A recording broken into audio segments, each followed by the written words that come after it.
नमस्कार, आप देख रहे हैं पंजाब केसरी टीवी और मैं हूं पवन शर्मा।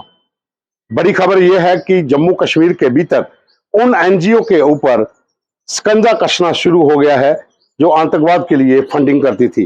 पहली गिरफ्तारी कश्मीर में हुई है। इरफान महराज करके एक व्यक्ति को गिरफ्तार किया गया है जो फ्रीलांस जर्नलिस्ट है, ह्यूमन राइट एक्टिविस्ट है और एक एनजीओ के साथ जुड़ा हुआ था। ये पहली गिरफ्तारी एनआईए ने की है। एनआईए ने उसके घर पे रेड की और उसको गिरफ्तार किया और साथ में कुछ दस्तावेज भी बरामद हुए।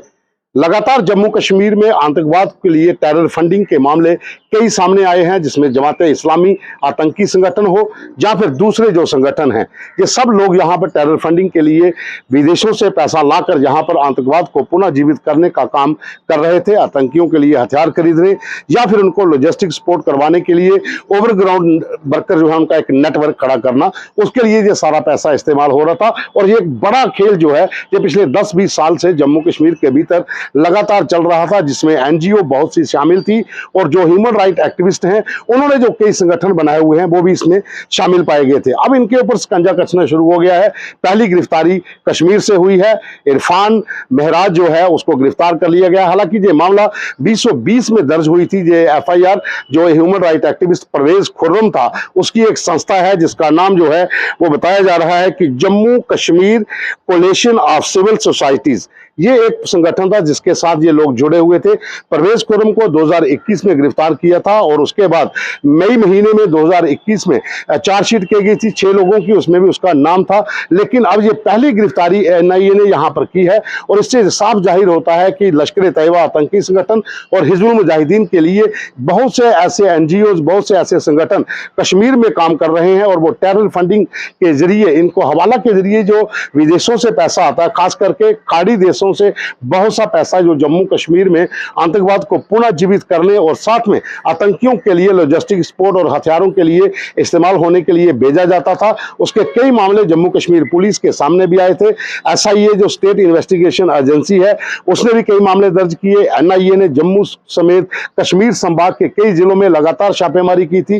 हालांकि जमाते इस्लामी संगठन जिसको प्रतिबंधित कर दिया गया है उसके बहुत से लोग जो हैं वो इनके रडार पर थे। और उसके बाद जो एनजीओ थे, जो कश्मीर के भीतर बहुत से एनजीओ जिनके ऊपर पहले से ही सुरक्षा एजेंसियों को शक था कि ये लोग पैसा जो है वो टेररिज्म के लिए इकट्ठा करके यहां पर आतंकी संगठनों को पैसा दे रहे हैं। खास करके इनके ऊपर एक आरोप और भी लगा है। एजेंसी ने जो जांच में पाया है कि लश्कर तैयबा और हिजबुल मुजाहिदीन के लिए ये लोग यहां पर गोपनीय सूचनाएं उनको देते थे।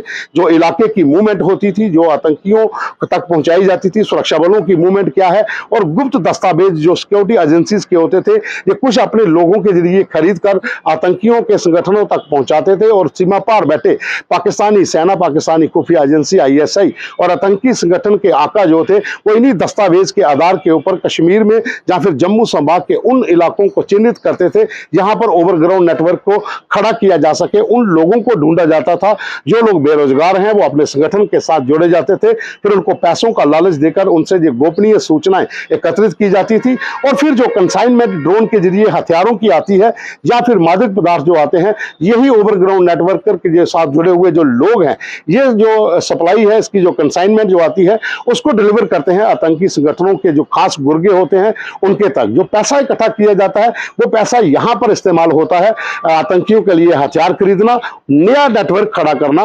वो जो युवा जो बिल्कुल बेरोजगार हैं उनको एनजीओ के साथ जोड़कर या दूसरे जो ह्यूमन राइट एक्टिविस्ट हैं जो उनके ह्यूमन राइट के संगठन बने हुए हैं उनके साथ जोड़कर उनको गुमराह करना। और साथ में सोशल मीडिया का इसमें बहुत बड़ा योगदान इन लोगों ने लिया।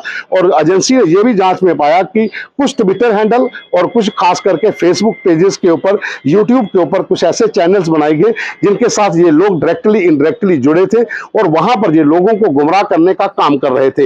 एजेंसी ने जांच में यह भी पाया है कि सीमा पार बैठे बहुत से ट्विटर हैंडल और यूट्यूब चैनल जो थे वो कश्मीर में यहां पर सक्रिय थे और वहां पर ये लोग उसके साथ जुड़कर आतंकियों तक कोड में सूचनाएं भेजा करते थे और जो पैसा उस पार से आता था वो इन लोगों को मोटी रकम मिलती थी। और जिसकी आड़ में कुछ पत्रकार भी जो कश्मीर के भीतर, जिस तरह से महराज का नाम आया है, तो महराज जो है ये एक इंडिपेंडेंट पत्रकार है, स्वतंत्र पत्रकार है। तो बहुत से और भी लोग जो है रडार के ऊपर हैं। और जो सूत्रों से पता चला है कि कश्मीर संभाग के बाद जम्मू संभाग के जिला रजौरी, जिला पुंछ, जिला किश्तवाड़ और जिला डोडा के बहुत से लोग ऐसे हैं जो रडार के ऊपर हैं, जो इस तरह के एनजीओ के साथ जुड़े हुए हैं और यहां पर बैठकर देश विरोधी गतिविधियों को अंजाम दे रहे हैं। खास करके सेना की मूवमेंट हो या पैरामिलिट्री फोर्स हो या जम्मू कश्मीर पुलिस की कोई भी उस इलाके में मूवमेंट होती है तो उसकी जानकारी तुरंत जो है वो सीमा पार पहुंच जाती है। तो वो यही संचार माध्यम जो है सोशल मीडिया का, उसके हैंडलर के जरिए ये वहां पर जानकारियां गुप्त तरीके से पहुंचा रहे थे। वो भी एजेंसी ने जांच में पाया है और कई लोग अभी रडार पर हैं। और आने वाले दिनों में और भी गिरफ्तारियां जम्मू कश्मीर के भीतर एनजीओ से जुड़े और जहां ह्यूमन राइट एक्टिविस्ट से जुड़े हुए जो लोग हैं, जो संगठन ह्यूमन राइट के हैं, उनको भी गिरफ्तार किया जा सकता है। और जो सूत्रों ने बताया है कि 3 से 4 और पत्रकार हैं जो इंडिपेंडेंट हैं, जहां फिर किसी संस्था के साथ जुड़े हुए हैं, वो भी इनके रडार के ऊपर हैं, जो इस तरह के लोगों के साथ जुड़े हुए हैं। फिलहाल आज के लिए इतना ही। धन्यवाद।